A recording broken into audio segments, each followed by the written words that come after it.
भीड़ में खोया आदमी लीलाधर शर्मा पर्वतीय। प्रस्तुत निबंध जनसंख्या वृद्धि और पर्यावरण प्रदूषण को ध्यान में रखकर लिखा गया है। मनुष्य यदि जनसंख्या वृद्धि पर नियंत्रण नहीं लगाएंगे तो वह दिन दूर नहीं जब हम सभी समय इस भीड़ में और इसमें उत्पन्न समस्याओं में पूरी तरह खो जाएंगे। इस कथा प्रसंग में उठाई गई समस्याएं समाधान की ओर अग्रसर करती हैं। यह विषय हमारे देश की खुशहाली और भविष्य के लिए आवश्यक और महत्वपूर्ण है।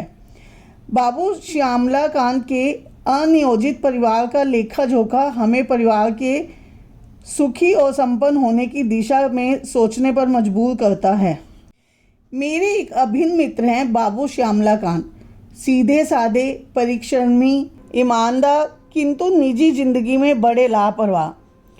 उम्र में मुझसे छोटे हैं पर अपने घर में बच्चों की फौज खड़ी कर ली है। पिछली गर्मियों में मुझे उनकी लड़की के विवाह में सम्मिलित होने के लिए हरिद्वार जाना था। 15 दिन पहले आरक्षण के लिए स्टेशन पर गया तो वहाँ पहले से ही लोगों की लंबी कतार खड़ी थी।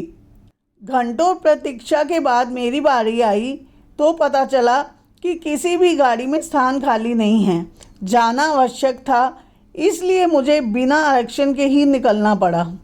जब गाड़ी आई तो क्या देखता हूँ कि उसके अंदर तिल रखने को भी जगह नहीं और प्लेटफॉर्म पर चढ़ने वालों की भीड़ ज़बरदस्त धक्कम धक्का करने में लगी है। मेरे पास सामान बहुत कम था, फिर भी कुली की सहायता लेनी पड़ी। यदि उसने खिड़की से मुझे भीतर ना धकेला होता तो गाड़ी छूट ही जाती। लक्सर में मुझे गाड़ी बदलनी थी। किसी तरह खिड़की से बाहर कूदा तो क्या देखता हूँ, पूरी ट्रेन की छत यात्रियों से पटी पड़ी है। सोचता हूँ अपने प्राणों को भीषण संकट में डालकर ट्रेन की छत पर यात्रा करने के लिए लोग क्यों मजबूर हुए हैं। इन लोगों को रेल के नियम, व्यवस्था और अनुशासन का ध्यान क्यों नहीं है। हरिद्वार स्टेशन पर श्यामलाकांत जी का बड़ा लड़का दीनानाथ मुझे लेने आया।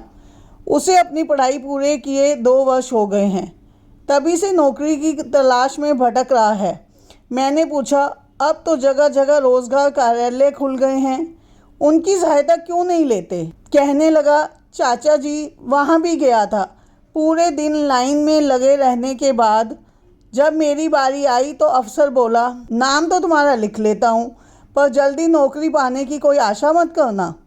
तुम्हारी योग्यता के हजारों व्यक्ति पहले से ही इस कार्यालय में नाम दर्ज करा चुके हैं। मैं सोचने लगा, जब एक छोटे शहर का यह हाल है तो बड़े शहरों में बेरोजगारी की कितनी भीड़ भटक रही होगी। घर पहुंचा तो छोटे से मकान में सामान की ठूसम ठास और बच्चों की भीड़ देखकर मेरा दम घुटने लगा।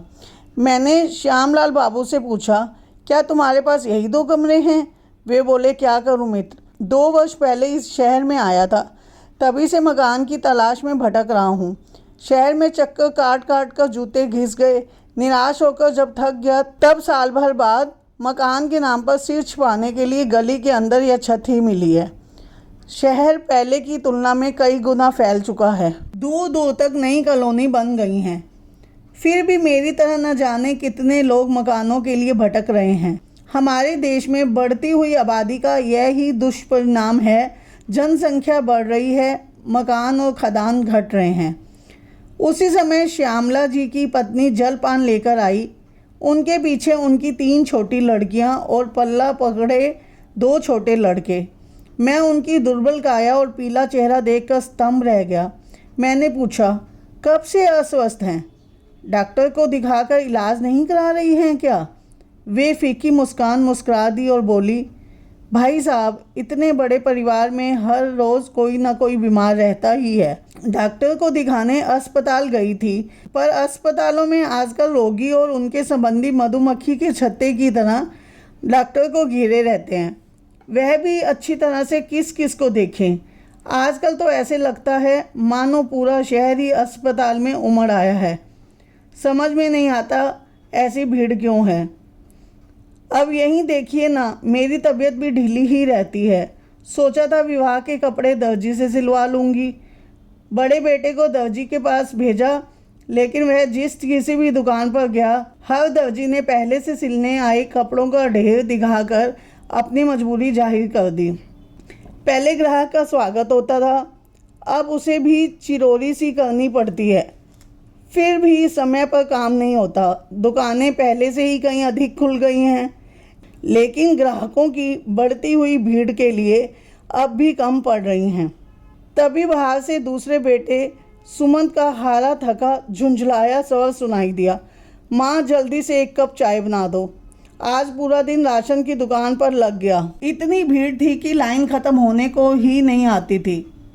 फिर भी पूरा सामान नहीं मिल पाया। मैं सोचने लगा, आखिर इन सब का कारण क्या है। मोहल्ले मोहल्ले दुकानें हैं, मकान पहले से कहीं अधिक बन गए हैं और बनते जाते हैं। रोज़गार के अनेक रास्ते निकल आए हैं। रेलगाड़ियों और बसों की संख्या पहले से कहीं अधिक बढ़ गई है। चिकित्सा सुविधाओं का विस्तार हुआ है, फिर भी लोगों की आवश्यकताएं पूरी नहीं हो पा रही हैं। जहां देखिए भीड़ ही भीड़ है। यह भीड़ क्यों बढ़ती जाती है? क्या आदमी समय इसके लिए उत्तरदायी नहीं है? घर में बच्चों की भीड़ है। यह भीड़ भले ही हमें अच्छी लगती हो, लेकिन जब तक बच्चों के लालन पोषण की, रहन सहन की, शिक्षा दीक्षा की पूरी सुव्यवस्था ना हो, यह भीड़ दुखदायी बन जाती है। अस्पताल में भीड़ क्यों है? क्या यह भीड़ किसी को सुहाती है? क्या कोई स्वेच्छा से अस्वस्थ होता है? नहीं, समय कोई बीमार नहीं होना चाहता। बीमारी कुपोषण से, गंदे और संकीर्ण मकानों के दूषित वातावरण से होती है। यदि सीमित परिवार हो, स्वच्छ जलवायु हो, खाने के लिए भरपूर भोजन सामग्री हो, तो बीमारी से बचा जा सकता है। रेल बस में भीड़ का कारण भी बढ़ती हुई जनसंख्या है। देश के अनुशासन पर दुष्प्रभाव पड़ता है। सड़क पर दुर्घटनाएं होती हैं। सार्वजनिक स्थानों पर नियम और व्यवस्था का पालन नहीं होता।